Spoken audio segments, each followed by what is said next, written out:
Well, coming up on First at 5, severe downpours and harsh winds tore through the south this week. How they impacted north central Florida. The report card is in for UF's track record with anti-Semitism, why some campus leaders say it's not high enough. And bus riders in Gainesville could soon lose their favorite routes, the key source of funding that could get cut. Those stories and more coming up. First at 5 starts right now. First at 5 from the University of Florida's College of Journalism and Communications. You're watching WUFT News. The skies are clear once again after wicked weather tore through north central Florida this morning. Our traffic camera shows the sun breaking through at mile marker 375 near Micanopy on I-75. The winds have stuck around in north central Florida as a reminder of this morning's severe weather, and squall lines continue to sweep through South Florida. I'm Jacob Sedesse. And I'm Caitlyn Schiffer. As neighbors who face the brunt of the storm pick up the pieces, current conditions continue to calm down. UF weather forecaster A.G. Cornell is here to show us how things will look for the rest of the evening. Yes, so we can go ahead and see these storms. They're just off the coast and into South Florida. And as we go through the rest of the day, they're going to continue heading off the coast. Now, here in Gainesville, temperatures are quite mild, 77 degrees, and the skies are beautiful and blue. That severe weather has headed out. However, the wind is here to stay. We can see winds, 30-mile-an-hour winds across north central Florida. 41 miles an hour up in Jacksonville. Quite a windy day here in north central Florida. Now, if you're here with me this weekend, things are going to be really nice after today's bad weather. We'll see temperatures in the mid-70s for both days and sunny skies. I'll have more information about the weekend after the break.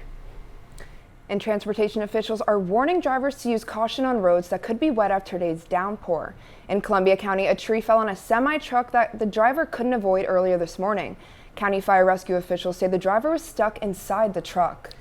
The conflict between Israel and Palestine rages on, and a new report shows anti-Semitism continues to run rampant all across the U.S.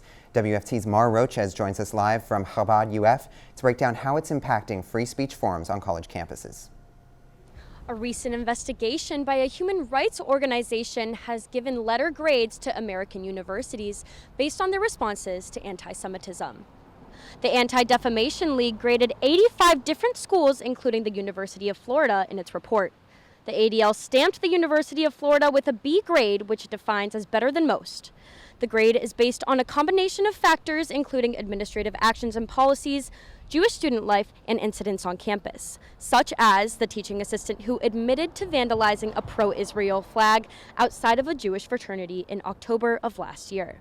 Chabad UF Jewish Student Center Rabbi Burl Goldman has been at UF for the past 25 years, and despite these incidents, isn't satisfied with the grade.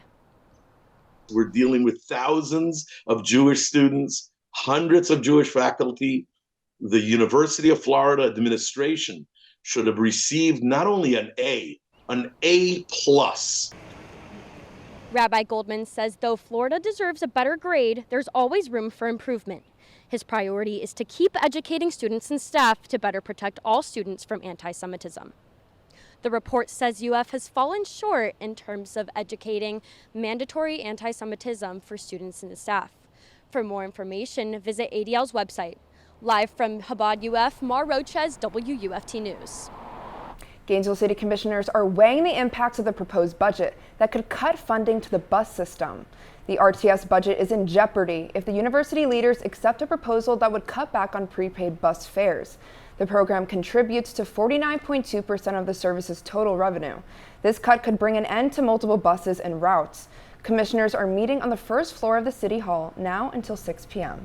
Lake City police officers are hard at work trying to identify a man they say stole merchandise from several stores. Deputies say the man's facing multiple counts of fraud and theft at stores including Walmart, Dick's Sporting Goods, Dollar General, and GameStop.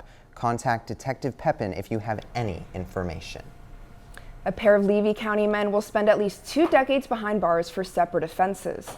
The first is 34-year-old Jarrett Justice. Back in July 2021, Justice called 911 saying his girlfriend had committed suicide. Through investigative efforts, detectives learned that Justice shot and killed the victim and then staged the scene to make it appear to be a suicide. Earlier this week, he pled guilty to second-degree murder and possession of a firearm by a convicted felon. He was sentenced to 25 years in prison. And 65-year-old Bruce Cannon will spend the next 18 years in prison for sexual battery on a child between the ages of 12 and 18. Detectives say he was a relative or a close family friend of the victim. Court officials say he had entered a guilty plea earlier this week, and upon release, Cannon must register as a sex offender. Florida Governor Ron DeSantis says he's pushing forward with his goal to protect children from sexual predators. 5 bills the governor signed yesterday will lengthen and create criminal punishments for sexual offenses such as grooming. Officials say Bill HB 1545 makes harmful communication with a minor a criminal offense. The measure prohibits an adult from engaging in explicit sexual communication with a minor, increases penalties for child exploitation, and establishes these offenses as a third-degree felony. Another bill DeSantis signed introduces a grant program to increase online investigations into sexual predators. Other bills will create stricter guidelines for sex offender registration, implement new training requirements for law enforcement, expand the evidence presented to a jury in sex abuse cases with a minor, and increase penalties on those involved in sex trafficking of minors. The Department of Environmental Protection named Alachua County Paynes Prairie as Florida's 8th state geological site. The designation ceremony was held today at the State Parks Visitor Center. Here it is, the beautiful Paynes Prairie. Geological sites help scientists and the public understand the geological history of the state and aid in preserving these landmarks. The Florida Geological Survey is working toward protecting more sites in the future. Well, some kindergarten parents may be able to pick a new start date for their child. Plus, One Ocala School is receiving some major improvements. We'll hear the latest developments in schools across North Central Florida after the break. You're watching WUFT-TV News. Americans are remembering a star football player with a complicated legacy. Family members announced that O.J. Simpson passed away last night in Las Vegas after a battle with cancer at the age of 76. Reporter Jay Gray gives us a recap of his life and career. A Heisman Trophy winner and NFL Hall of Fame running back, O.J. Simpson, will be remembered most for something he could never run from. Born Orenthal James Simpson in 1947, he was raised by a single mom on the rough side of San Francisco. His way out? Football. A college star at USC, he was drafted by the Buffalo Bills, where he had a record-setting NFL career, including a league MVP. He retired as one of the best to ever play the game. And for OJ, the spotlight never dimmed. Nobody does it better than... Transitioning into a successful career in TV and movies. That's great. He was inducted into the Pro Football Hall of Fame in 1985, the same year he married his second wife, Nicole Brown. The couple had 2 children, but apparently a rocky marriage that included allegations of domestic abuse. Nicole Brown Simpson filed for divorce in February of 1992, and just over 2 years later, she and a friend, Ron Goldman, were found murdered in her Brentwood home. Suspect may be driving a white or light-colored Ford Bronco. 5 days after the deadly attack driven by a former teammate, Simpson led officers on a low-speed chase across Los Angeles, threatening to take his own life before eventually surrendering to police. He was charged with murder. The court proceedings, dubbed the trial of the century, if it doesn't fit, you must acquit. Lasted 9 months, every minute. We, the jury, in the above entitled action, find the defendant Orenthal James Simpson not guilty of... On live TV. Justice was not served. Searching for that justice, the Goldman family won a civil suit. Simpson ordered to pay more than $33 million. He returned to court multiple times over the next several years for traffic violations, even pirating cable TV. But it was a Las Vegas robbery in 2008, Simpson saying he was taking back stolen personal property, that ultimately sent him to prison. Count 1, conspiracy to commit a crime. Guilty. Count Sentenced to 33 years, he served just over 9. Thank you. Thank you. Before being paroled in 2017. A Disney Channel child star is bringing a little magic to North Central Florida. Dylan Sprouse of The Sweet Life of Zach and Cody is speaking on UF's campus tonight. The appearance is funded by the Accent Speakers Bureau, which is part of UF's student government. Bureau leaders say Sprouse will talk about his acting career, mental health, and wellness. This is the last Accent Speakers event of the spring semester. It all gets kicked off at 7 p.m. Leaders of Alachua County Public Schools are opening the doors early for families of incoming kindergarten students. School leaders are kicking off the year on August 12th for almost all county schools. This includes 2 new year-round school programs at McAuliffe and Rawlings Elementary. The early kindergarten roundup is still on, and it allows parents to tour these schools their children will soon be attending. Alachua's elementary schools will remain open during summer months to help families with enrollment. The roundup is set for April 24th at 2 p.m. Students and faculty of Ocala's Grace Christian School are getting ready to spread into a new space. Crews broke ground on a new building this morning after school leaders raised more than $2 million in 2 years for the development. The building will replace the current portables with new classrooms. Leaders of the private Christian school say the expansion will help increase school capacity by 100 seats. School officials are now working to raise an additional $2 million before the project's set to finish up early next year. Ocala city leaders are working to educate residents on fair housing.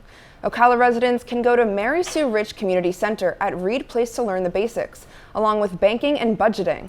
Community organization leaders will hold one-on-one discussions with attendees to explore different resources. Organizers say they hope the event empowers people with knowledge and provides access to important community services. It's set to kick off in less than an hour at 6 p.m. Severe weather occurred early this morning. I'll let you know what happened and where after the break. You're watching WUFT-TV News. We saw quite a lot of severe weather that came through today. Now, those storms, you can see they're pushing off the coast. If you're down in Fort Pete, Miami, Fort Lauderdale, you're going to start to see those storms coming through later this afternoon. And they're being followed by a cold front. So we'll cool down a little bit over the next couple days. But behind that cold front, we are nice and clear. Now, today we mostly saw high wind and some flooding in the North Florida, South Georgia region. However, we did see a tornado pop down. Now, this tornado was spotted at about 11:30 this morning. It occurred east of the St. Johns River, right outside of Bakersfield. At this time, there is a team assessing the damage. Now, if you find yourself in a tornado watch or warning, you might be wondering what to do. If you're in a tornado watch, conditions for tornado formation are favorable, but they haven't quite happened yet. Stay alert and stay aware, but if you find yourself in a tornado warning, a tornado has formed. Danger is imminent, and it's time to go ahead and seek shelter. Now, we also saw quite a bit of rain today over the last 24 hours, particularly in that North Florida, South Georgia area. Valdosta, Georgia saw 6.5 inches. In our state capital of Tallahassee, they saw almost 4 inches, and this led to a good deal of flash flooding. Now, if you're with me in Gainesville this Saturday and are heading out to the Orange and Blue game, temperatures are going to be very nice in the mid-70s and skies are going to be quite sunny for the game. If you're like me and you have pollen allergies, unfortunately, the rain today is not enough to wash away the pollen for this weekend. We're looking at high pollen counts the entire weekend, but that is very favorable for this time of year in the spring. Now, all of that is to come. Right now we can see beautiful blue skies over campus at the University of Florida. When we take a look at our 7-day outlook, we're going to see that the severe weather we saw this morning is out of the way. The next week we're going to see sunny skies for almost the entire week. Temperatures are going to be warming up Friday and Saturday. Chance for fog on Sunday, so be careful if you're heading out for Sunday morning activities. We're hitting that 80-degree mark on Sunday, continuing through the 80s Monday, Tuesday, and Wednesday. And on Thursday, we are going to be hitting 90 degrees. I found my green jacket, but the chase to capture the ultimate green jacket starts today in Augusta, Georgia. Tiger Woods is seeking his 6th title, and a former Gator makes his much anticipated return to this year's tournament. That and more when we return. You're watching WUFT-TV News. We're less than 48 hours away from the Orange and Blue spring football game for the Florida Gators. This year's team welcomes many new faces, both players and coaches. One of them being assistant defensive backs coach Will Harris, who came over from the LA Chargers in the NFL, and he likes what he sees in the secondary thus far. A lot of talent, and I think that's the biggest thing. I was telling Coach Napier, I was like, man, this might be one of the talented groups I've had, just as far as height, length, speed, and that's what Napier always says, which is true. And I feel, the guys that we have with the experience, if you just look at it, Jay Marshall has 1,910 snaps. That's a lot of snaps. Admission is free for fans to pack Ben Hill Griffin Stadium on Saturday for a hot 1 o'clock start, with the Gator Walk on the north end of the stadium right before that at 10:20. Sticking with Gator sports, number 9 Gator softball suffered a rare midweek loss at home to USF, snapping a 26-game win streak against the Bulls. Starting pitcher Ava Brown got Florida out of a jam early, shutting down South Florida for the first 4 innings. The Gators struck first with Katie Kistler, who went 2 for 3 on the night. Kistler smoked a ball down the right field line in the 4th for 2 runs, and the Gators went up 3-0. The Bulls gave Ava Brown the horns in the 5th, however, rallying off 6 runs in the inning to take a 3-run lead. USF held the lead and kept off a late rally from the Gators to complete the upset 7-4. USF moves to 28-15 on the season, and Florida falls to 34-7, as they shift their sights on a 3-game series at number 14 Missouri this Friday through Sunday. Gators baseball looks to bounce back from a midweek loss as well, after an embarrassing run rule defeat to number 10 Florida State 19-4 on Tuesday. After giving up a whopping 5 homers to the Seminoles, the Gators were swept by FSU for the first time since 2000. The number 24 Florida is sliding down the rankings, riding a 4-game losing streak, sitting at 17-15 on the season, falling to 6-6 in the SEC after a 6-3 start. The road only gets harder for the Gators the rest of the way, as they'll face teams in the top 25 in the next 5 weeks, starting with 23-10 South Carolina Gamecocks at home on Friday at 6:30. A must-win series for the Orange and Blue. One final note, the Tampa Bay Lightning host the Ottawa Senators tonight in Amalie Arena at 7 p.m. Jesse, I have to say that was an excellent vocal performance. And it's funny you mentioned the Amalie Arena because I actually saw a vocal performance of my own there last week. You may have noticed I was gone if you're a regular watcher. I went to go see Madonna there, one of my all-time favorite artists. It was incredible. It was life-changing. I've never missed a show before, and it was worth it. But, you know, the Amalie Arena is the home of the Lightning. We didn't see too much lightning today. Is it going to be clear? Are we going to get some relief? I saw a little bit of lightning this morning, but as we go into the rest of the week, we are in for a very clear and a very tranquil week. We're going to be sunny throughout this week, hitting the 80s on Sunday and going up to the 90s next Thursday. Well, thanks for joining us. We're back here tomorrow for another edition of First at 5. But your North Central Florida news is always on at WUFT.org and on all our social media platforms. You can also tune in on WUFT 89.1, 90.1 NPR News and Talk. Good night.